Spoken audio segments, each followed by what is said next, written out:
partisan tensions are surrounding the toxic train derailment in Ohio. House Republicans are now launching a probe of Transportation Secretary Pete Buttigieg's response to the disaster in East Palestine after his visit there on Thursday. That's one day after former President Trump was on the ground criticizing the current administration.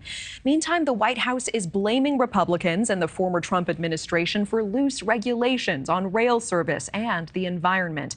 President Biden yesterday, asked by reporters if he's going to East Palestine, had this to say. Planning to travel to East Palestine, At this Ohio? moment, not. I did a whole video. What the hell? On Zoom. So President Biden still does not plan to visit the site of the toxic train disaster in Ohio. For some political perspective, I do want to welcome in Niall Stanage, White House columnist with our partners at The Hill. Niall, thank you so much for being here. Good to be with you, Natasha. Niall, what do you make of that response? What are the optics of President Biden's most recent response to all of this? And should he visit the ground in East Palestine? Well, that off-the-cuff remark obviously wasn't great, not least because of the sort of incomprehension about what Zoom was, or the inability to remember its name. But the bigger question is obviously whether he should actually go there. It is a little mystifying that he has not done so.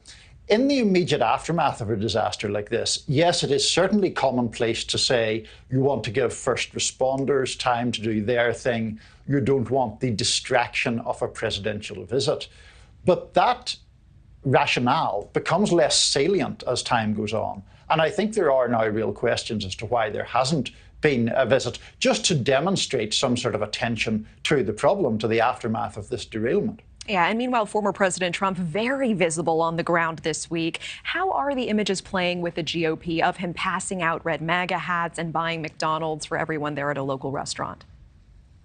So, as is always the case with former President Trump, the reactions to what he does break down along rather predictable lines, right? There's a large swathe of the country that loves him. There's a large swathe that detests him. So if you're pro-Trump, you think, well, he is there, he's on the ground, he's showing support to these people, he's using the media attention he can bring to highlight their plight.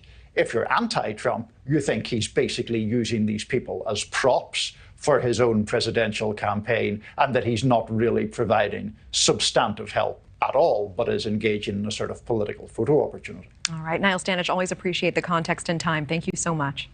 Thank you for watching. Go to newsnationnow.com to find News Nation on your television provider. And don't forget to click the red subscribe button below to get more of News Nation's fact-driven, unbiased coverage.